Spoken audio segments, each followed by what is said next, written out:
Welcome to the Sales Podcast, session 79. It's simply G and me.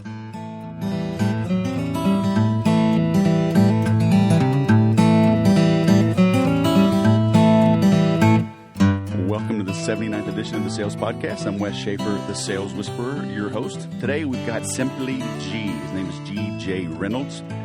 He goes by Simply G. He is a playful and powerful warrior, entrepreneur, author, life transformer, and rebel, and he challenges you to have fun reclaiming your life, health, and prosperity. So, since he is an entrepreneurial guru, today's joke is about an entrepreneur that came out with the greatest invention ever, and it's called corduroy pillowcases. And the reason that we know it is the best invention ever is because it is making headlines around the world. You get it? Headlines. You know, lines like on your head, you know, like that sleep face, you know. Okay. Never mind. It looked better in print. So, before we jump into our interview with Simply G, let's get into the Sales Whisperer podcast creed, which is, today is my day. I work diligently towards my goals, which are bigger than me. I bite off more than I can chew because only then will I truly know my current limits, and surpassing them becomes my new goal for today. Through education, accountability partners, and bold, decisive action, today will be better than yesterday, and tomorrow will be better yet. I'm ready to produce. And if you're catching this during August 2014, be sure to visit theartoftheclose.guru. We were starting up a new 7-session live interactive training beginning September 2nd. So hop in now before the price goes up. So now our interview with Simply G. World traveler, Simply G. Welcome to the Sales Podcast. How are you? I'm doing fantastic, Wes. Thanks for having me. So in between your travels from Nebraska to Atlanta to Europe, appreciate you taking some time. You know, I found you on Twitter. You have, 476,000 followers? I have a lot. So that had kind of piqued my interest. But then looking through your background with your simplyg.com and your weight loss, your fitness, you've got, a radio show. I mean, you're kind of a little bit of everywhere. Would you mind taking a minute or two for our listeners that don't know you, give them a little snapshot of who you are, what makes you tick, and then we'll kind of dig in? Well, obviously, I'm an entrepreneur. I've been an entrepreneur for 23 years. Prior to that, I worked for a little company for 5 years called Verizon, before it was called Verizon. And prior to that, I was in the U.S. Army. And then before that, I was obviously, did what most people do, go to school, attempt to get good grades, and then figure out what they want to do. And most people, choose to go to college. And so I went that route, found out, is this really what I want to do? And couldn't really figure out what I wanted, and ended up in the U.S. Army. And luckily, I was in a very good I got into the communications field and satellite communications, and so I've been in the tech world off and on, the early part of my adult life, and that served me quite a bit. Even to this day, I still have a strong interest in anything tech. So I wouldn't consider myself a techie, but I definitely enjoy technology and the things that go along with that. And, over the last 23 years, I've owned and operated a handful of businesses. I've been very blessed to see a rise and a potential opportunity and know when to get out. And I think every business cycle, every business has a cycle. Some are longer than others. And, I've been blessed to ride a few good waves, and had one major crash, and for a company that it was a very minor equity holder in, and it was a very painful experience. And through that experience, I was able to write a book, and which opened up a whole new opportunity for me and a whole new perspective for me. So I teach. So I look at mainly, I'm an entrepreneur, I'm a teacher, and through that I've been able to write, and that's opened up a few other things, and it's opened up a media network, and it's just to help expand our reach and to have more impact. So my main driver is really to help impact people, to elevate their life, their health, or their prosperity. And what I found is most people are always looking to elevate one or all those parts of their life. So let's talk about, there's a lot of things in there, but one thing that struck a chord with me is knowing when to get out of an opportunity. For a while I was a stockbroker. It was my first job when I got out of the Air Force. And, I learned the concept of, you make your money before you get in. I mean, basically knowing when to buy and knowing when to get out. You have to know why you're buying a stock, and you have to know when to get out. So from a business standpoint, though, how do you know? What do you look for? What can our listeners learn from you in that regard about knowing when something is past its prime?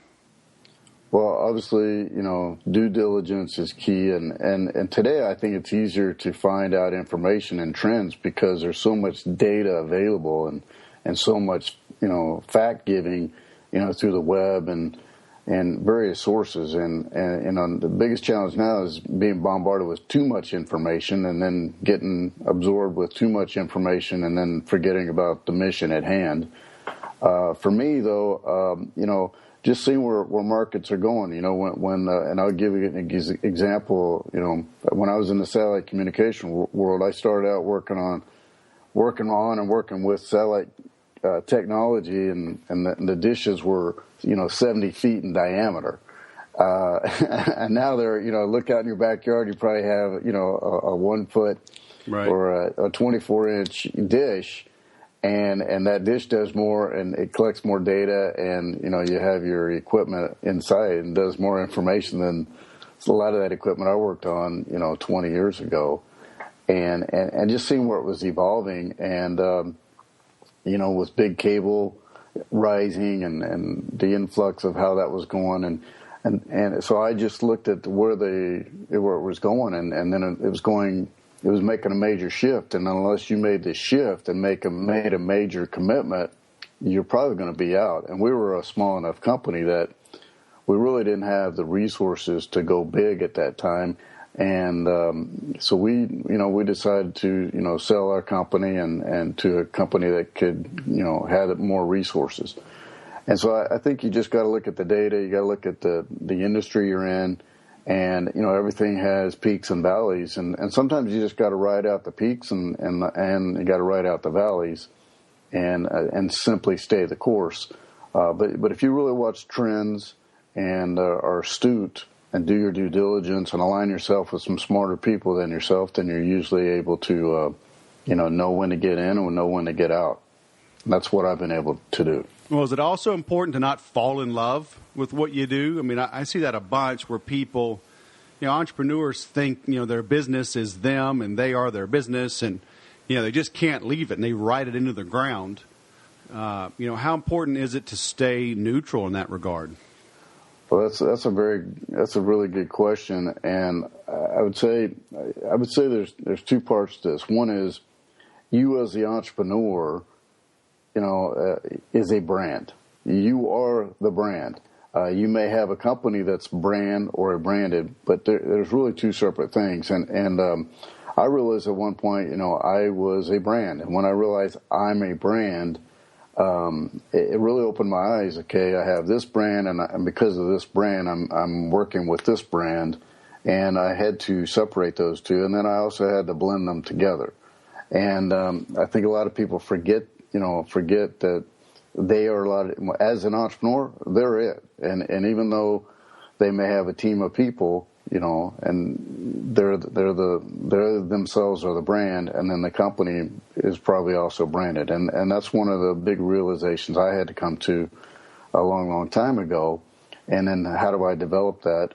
And then the other part to your question is, I believe you got to love what you do and have that passion, because there's going to be times where things are going to be tough.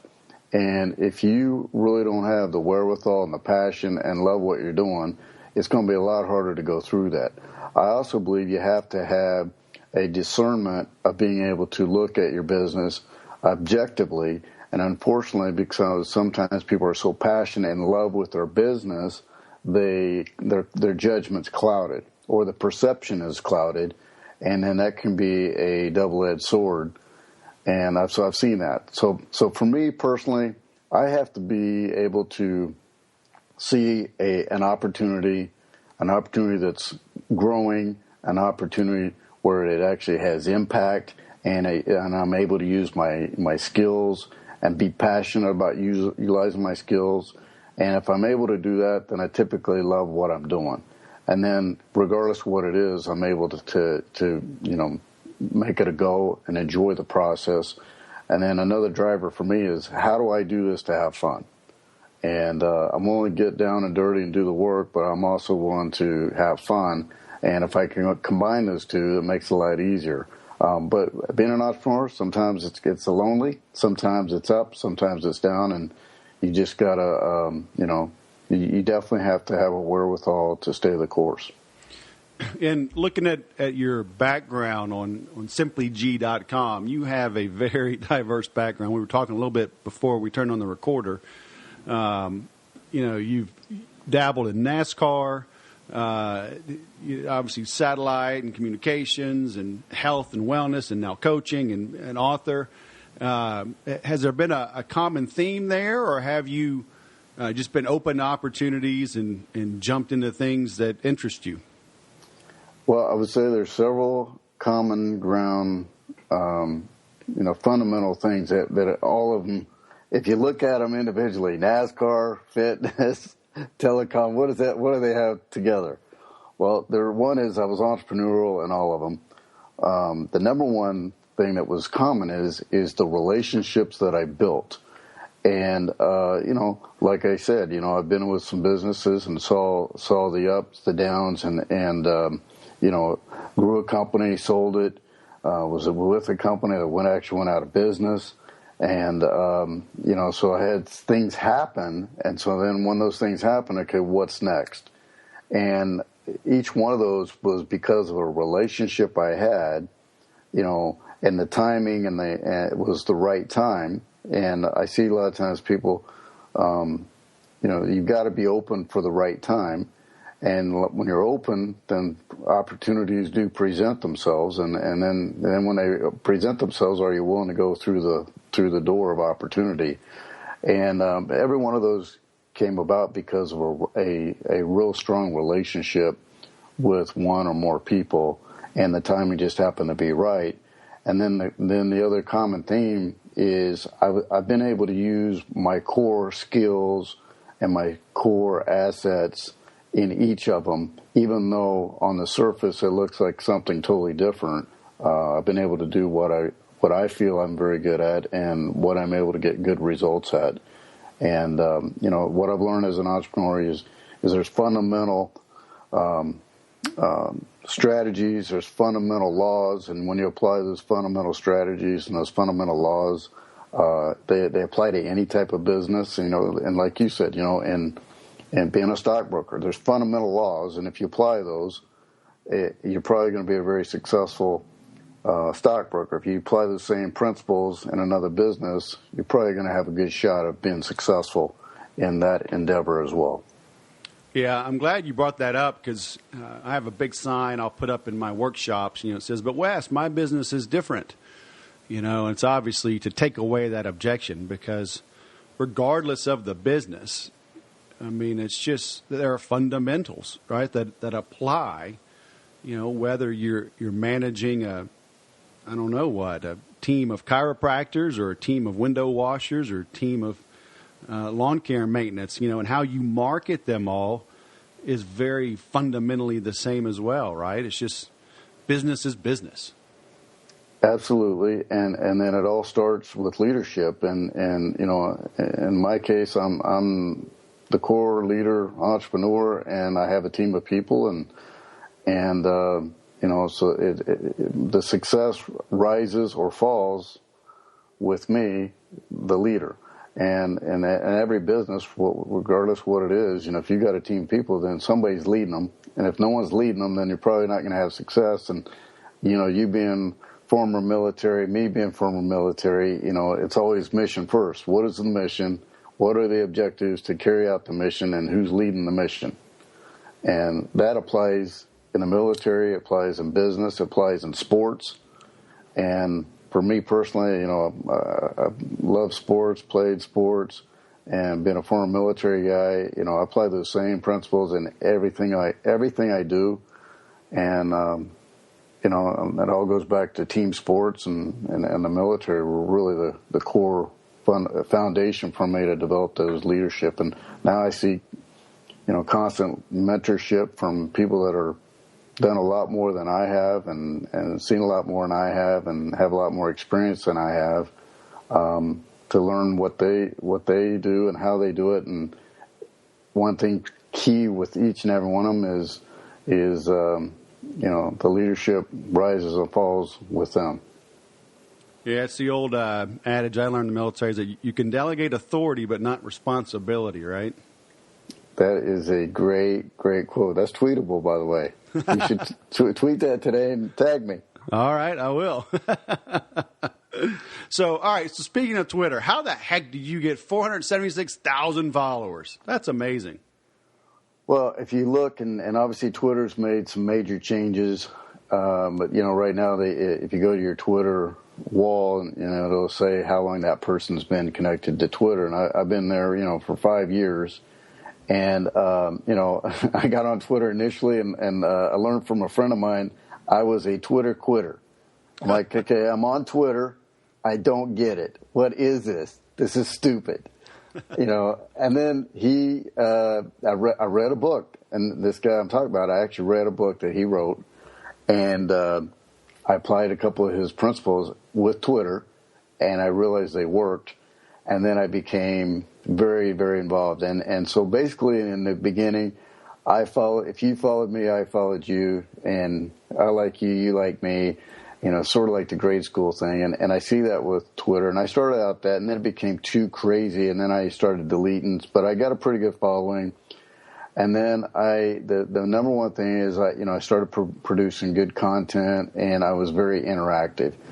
Some days I'm very interactive. Some days it's pretty much one way for me. And I started leaning towards Twitter because I wasn't getting penalized for how much content I produced or no content. Where some of the other networks, there's actually a penalty if you do too much or not enough. And so Twitter, I started to learn and became very interactive. And I've tried different things, and some worked and some didn't work. So it's really 5 years of experience. I even tried buying some followers, and as fast as I got them, and as fast as they fell off or they changed the rules. And so I took some shortcuts initially, and what I've been able to do now is I just learn what works. And then the other thing is, going after people that are like-minded, having their influence, and how we connected. I mean, we connected through Twitter, and we've never met, and we've never actually had a discussion till now, and that's the power of social media. And obviously, in less than 30 minutes, we've already realized we've got some common ground and some common mindset, and it's all because of Twitter. And if we hadn't communicated on Twitter, and you actually reached out to me, and that's the power of Twitter. And for those that don't understand Twitter, it's like tweeting. It's like sending a text message to the world. Anybody can read it. And once you understand that it's that simple, then it's like, hey, I get it. But there's some great ways to make money with Twitter. There's great ways to find other people, all through the world. And, it's a pretty amazing thing. And so Twitter is my social media of choice. And so do you have like a formal strategy now? I mean, are there books you'd recommend people read, or just dive in and stay active and figure it out, kind of on-the-job training? Well, I'm an OJT guy, and, so if you want to invest 5 years and, hundreds and hundreds and probably thousands of hours is what I devoted to Twitter, and it didn't pay me a dime. So if you really look at it from a business perspective, it was a very I was losing money by investing my time in Twitter. Now it's turned out to be a very positive thing. I'll recommend a book. A friend of mine, he became a friend of mine just because I how do I learn this Twitter thing? And I saw this simple book, and now we're into the simple world, 140 characters, 6-second, videos, which I'm like, how do you do a 6-second video and have any, impact? But that's where we're at today. So we're in a really short-minded, give me the facts right now mindset. And I found a book, and it's called The Tao of Twitter, Tao of Twitter. And it's by Mark Schaefer. And I applied a couple of his strategies while I was on a plane. And as soon as it landed in Dallas, Texas, I hit send. And next thing you know, by the time I got to the next terminal, I'd already gotten response. And then I went on to New Orleans, and I had people, say, hey, come over to our restaurant. And because I was tweeting, I was in New Orleans, and I was down by Bourbon Street, and like, hey, come over here. We got great music, great food, great entertainment. I'm like, oh, my goodness, I get Twitter now. So I had to experience Twitter before I really understood Twitter. His book is excellent for a beginner. Actually, my partner, Neil Haley, and I are actually writing a program to teach people how to really utilize Twitter from a business standpoint and be successful so they don't have to spend 5 years and thousands of hours of their time for no pay. Right. Well, but sometimes, it's kind of like the old adage, if you want to be good at something, you've got to be willing to do it poorly, until you get good at it. So it's kind of a double-edged sword, huh? We all want fast results, and I certainly want to be doing the right things, but sometimes you got to kind of skin your knee for a while to let the lesson sink in and really master it. Yes, and I skin my knee more and more than probably most people skin in a lifetime just trying to learn Twitter. So yeah, my knees are a little skinned up. The good news is there are no scars. And, it's paid off. But, I feel like no matter what you're doing in life, you're going to get skinned up at some point. And a lot of people, they're afraid to do anything, and so that, they're fearful. And consequently, they choose no choice, or they're afraid to make the necessary choices because of fear, and fear paralyzes them. And, being an entrepreneur, if you let fear paralyze you, you're going to be out of business at some point. And, so whether it's Twitter or a business, or just living life, you're going to fall down, get skinned up, and, it's just part of the process. And sometimes, fail is actually a good word, because if you fail forward, it's a good thing. And I know John C. Maxwell writes a book called Failing Forward. I'm actually going to be spending one-on-one time with John C. Maxwell tomorrow, and for the first time, so I'm pretty excited about that. That's one of the reasons why I'm in Atlanta right now. Nice. And failing forward, and some of my worst failures actually were my best failures, because it took me down a different path, which was one of your questions. How'd you do this? How'd you do that? And something failed or something ended, and it opened up a bigger opportunity and a better opportunity. And sometimes it just has to happen in order to, something much better to come along. And I know in every failure there's a learning experience, and every failure there's something better on the horizon if you choose to go find it. Yeah. Well, that's fantastic. You always see the sign, failure is not an option. And I just saw a commercial over the weekend for Domino's Pizza, of all things. And they had a sign that said, failure is an option. And it really struck a chord with me, because I've been reading about, I got to look her up now. I'm drawing a blank on the lady, the founder of Spanx. She's the first female self-made billionaire. And her dad, every time, Sarah Blakely, Every time she and her brother would come home from school, her dad would say, "What did you fail at today?" And Domino's Pizza, they're saying, "Hey, we're willing to fail. We're willing to try things that may be crazy and may not work. But how else are you going to find that next great breakthrough if you're not, willing to really push things?" And so that whole concept of, failure is, like Zig Ziglar says, failure is an event. It's not a person. But why does everybody internalize failure, though, and why are we so afraid of it? Have you found a common denominator that holds people back? But before I answer that question, I did see that, and I thought it was a brilliant. I watched that commercial. I go, whoever came up with that idea was brilliant. Because, it was good, huh? Yeah, and it would apply to anything, whether it's pizza or anything. But Domino's, went out on the ledge and say, "Hey, we're gonna address it head on." Yep. And as an entrepreneur, I love that when someone addresses it head on. God bless them. Yep. I think from a fear standpoint, there's so much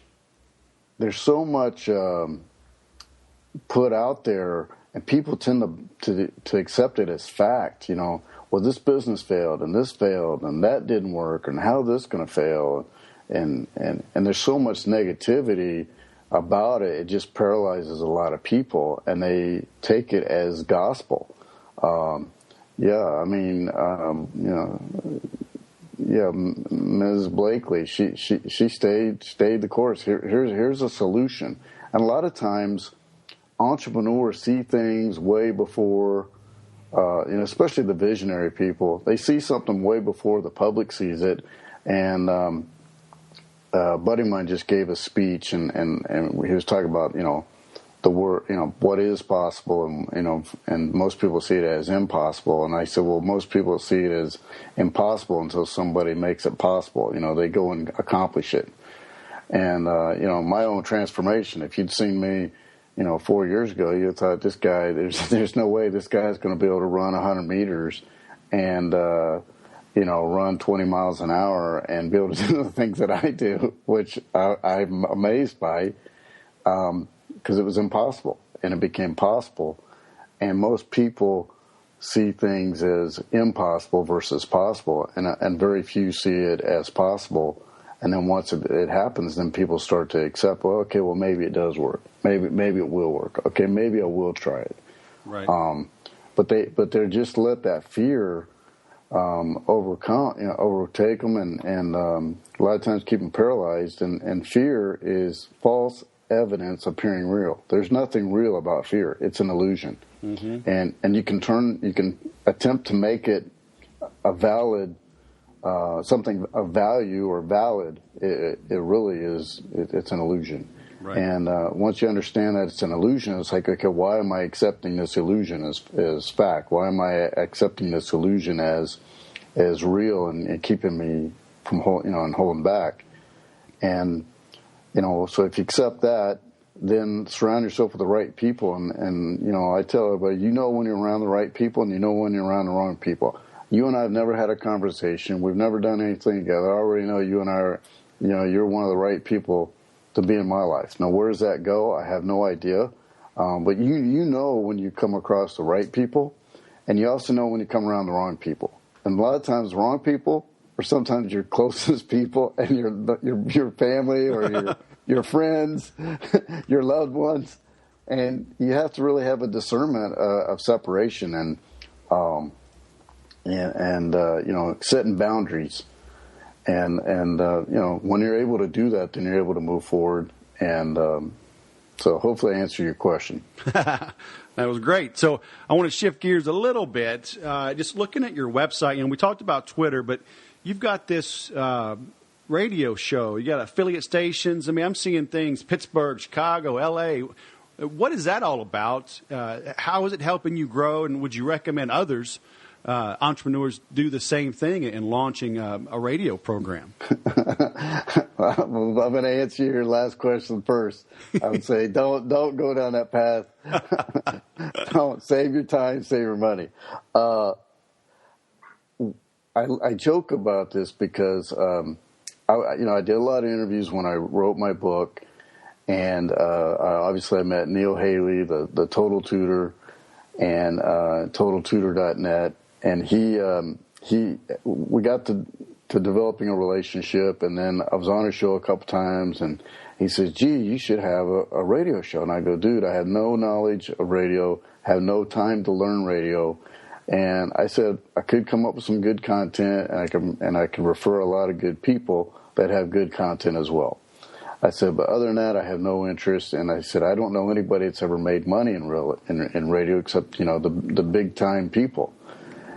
And so we had this conversation for about a year, and then we started talking about you could do more with your own network. And he says, I'll run the whole thing. So long story short, 2 years after that very first conversation, we launched what is now the Simply G radio show. And, I joked to everybody, I said we had a listening audience of 1, and it wasn't even my mother because she had no idea I had a show. And, that's grown to millions of listeners on a monthly basis and continues to grow. And then because of Neil's connections, and he had a couple of radio shows, and we started producing some pretty good content. Next thing you know, we got picked up on some different stations and syndicated, and then we just went ahead and started our own network as well. So we still syndicate our shows, and we do like 3 or 4 core shows, and Neil runs the whole thing. And I show up when I need to show up, and I provide content when I need to show content, and so that's how it started. And but if you don't know how to do that, then you're going to spend thousands and thousands of hours, like I did with Twitter, to learn that. And if you get into radio to make money, you're getting into it for the wrong reason. I went down the path because I had someone that was an expert. He led the way, and then I had someone that was willing to do a lot of the heavy lifting. And but has it increased our reach? Has it increased our ability? Yes. I mean, it's affected our Twitter, all the social media, and obviously Twitter. I mean, a lot of our followers from Twitter. That's how I got a lot of followers on Twitter, was through our network, and so it goes hand in hand. It has been very successful for us. It's just the amount of time and energy for the average person. I would say, align yourself with somebody, like me or like you, and create good content, and eliminate the learning curve and just focus on providing good content. And then, with just through social media, you can be successful if you know what you're doing. And that's one of the things we're working on, is teach people how to really be successful doing all that without actually having to start from scratch. Yeah, I think the interesting thing, though, is you're exemplifying what I'm always telling my clients and listeners to do, and that is do as much as you can, right? I mean, you've got a book, so there's physical media. There's your radio show, there's social media, you're traveling and speaking, you're meeting with experts like John Maxwell, you're partnering with others. So, I mean, you've got your fingers in a lot of different things. And, there's I forget who said it, but it may have been like Dan Kennedy, said basically if you went and hung out with any successful entrepreneur and just follow them for 24 hours or for a week, you'd come back and say, well, no wonder they're successful. Look at everything he does. And it sounds like that's you as well. I mean, you're doing a lot of things, right, to ensure your continued success. Absolutely. And one of the things, from an outsider looking in, they would think, why do you do that? Why do you do that? I mean, what does that got to do with this? What does that got to do with that? If you really understand how we run our business and our brand, everything fits together. And one of the things I've learned, and a good friend of mine is Darren Hardy, the publisher of Success Magazine, and I was at a training he put on, and he gave a segment about Richard Branson, and Richard Branson focuses on one big goal and keeps that one big goal right in front of him. And anything he does, and there's 3 vital functions, and this is worth $1 million. Just this one lesson. So he's got one big goal, and everything he does is to build that goal. If it takes him away from that goal, he turns it down. If it moves him towards that goal, then they look at, does it fit, and is it going to enhance the 3 vital functions? So there's 3 core vital functions that has to be completed in order to accomplish that goal, and they focus on that every single day, and that moves them towards the goal, and anything that moves them away from the goal, they eliminate. So even though I may have 4 or 5 things that, do they really fit, or, why do you do that? What do you do? How does that fit? Everything I do is so I can move towards my one big goal, and everything has a vital function, and if it doesn't move me towards it, then I have to pass. And I've said no on some pretty good things before, and a lot of people have said, why'd you turn that down? It wasn't going to help me hit my goal. And I think that's a big lesson for any entrepreneur or any person is, do you have a goal? Do you have a mission statement? And do you know what the vital functions are to move you toward that goal? And if you don't, you're probably never going to hit that goal. Right. So what are the 3 vital functions? Are there 3 prime things he does, or is that just a number you've come up with for focus? Well, the vital function could be different for any goal, Okay. So like if my goal is to run 21.6 miles an hour, obviously one of the vital functions is I have to train daily. 2, I have to have the right nutrition and the right products going in my body. 3, I also have to have rest. So, I'm just giving an example for one goal. Yeah. That's one of my goals. That's not my main goal, but those would be 3 vital functions to achieve that goal. So, it could be 3 steps, or 3 objectives, whatever you want to call it. So, what that is probably going to be different for each goal. But if you're going to hit a goal, you better know what the 3 main things are so you can hit that goal. And 3 is easy to stay focused on. If there might be 28 steps, but what are the 3 vital ones that if you fail in these 3, you won't hit your goal? Right. The other 7 or 10 or whatever, you might be able to delay or miss.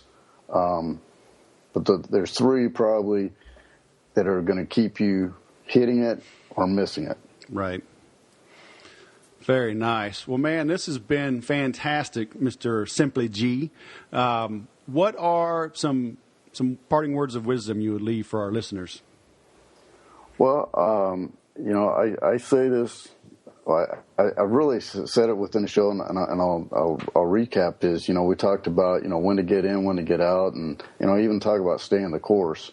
The one thing that I'm the best amount of success I had is simply staying a course on a path and a mission that I was very clear on, and knowing that there might be some ups and downs, and I might be going down the information highway and having to get off an exit, but I know where the next exit is, and I'm able to get back on. So one is be clear about your mission and your vision.